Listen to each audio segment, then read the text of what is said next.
Now let's look at properties of exponents. This lecture is in 3 parts, and this is part 1. Part 1 will focus on the basic rules, and then in parts 2 and 3 we'll look at some specific examples. So here are the rules with exponents. First, let's give it to you in a more formal fashion. So if we have a raised to the power of m times a raised to the power of n, then you simply add the powers together. That's m plus n. It might be easier to see that as an example. Let's say that we have x squared times x to the 5th.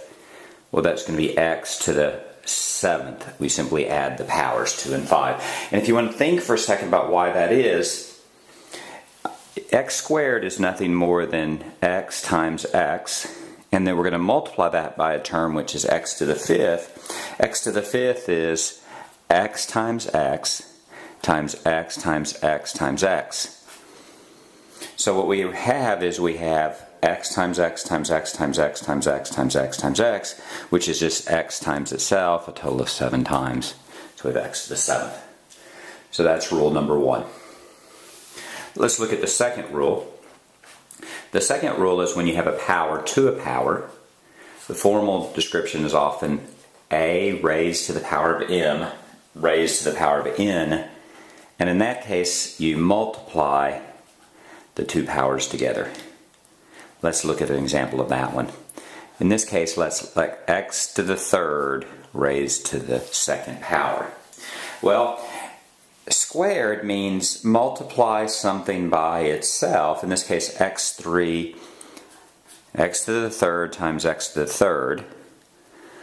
But x to the 3rd is simply x times x times x times x times x times x. So we end up with x times x times x times x times x, or x to the 6th, which if you notice is simply x to the 3rd raised to the power of 2. Let's do another example of that real quick. Let's say we had 7 squared times 7 to the 4th. Notice the base is the same here, so that you simply add the powers there, so that's 7 to the 6th. Note that this rule, and if you have 7 to the 3rd raised to the power of 5, well, in this case, this was rule number 1. This is rule number 2. You have a base raised to a power, so that's going to be 7 raised to the power of 15. And that's the applications of the first 2 rules. So now let's look at the third rule. The third rule is simply when you have a times b in parentheses raised to the power of m. So you have a product raised to a power.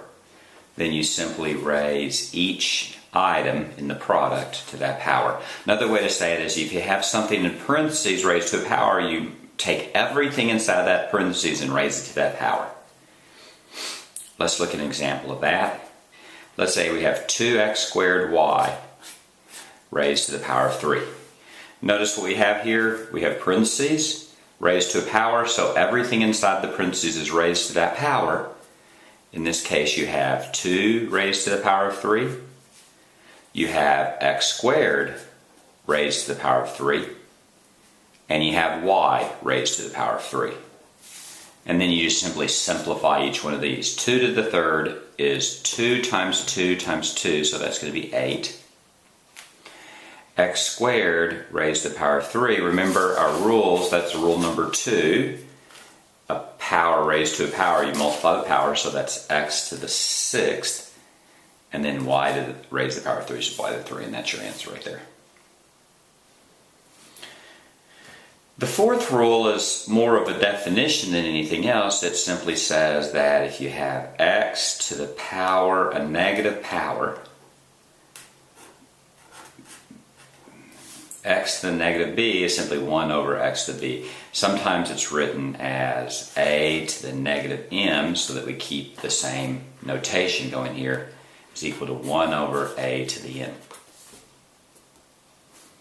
As an example, let's say you had 7 to the minus 2. Well, So the negative means, see, here's the key. The negative exponent doesn't mean if it's a positive or negative number. The negative exponent means that it should be in the denominator. So that's 1 over 7 squared. Then if you can simplify 7 squared, that would be 49. 1 over 49. Similarly, if you have 2 to the minus 4, that's 1 over 2 to the 4th. Now, that's the key. The negative exponent doesn't have anything to do with whether it's a positive or negative number. It has to do with it being in the denominator. So it's 1 over 2 to the 4th. 2 to the 4th is 2 times 2 times 2 times 2. 2 times 2 is 4, times 2 is 8, times 2 is 16. So that's going to be 1/16.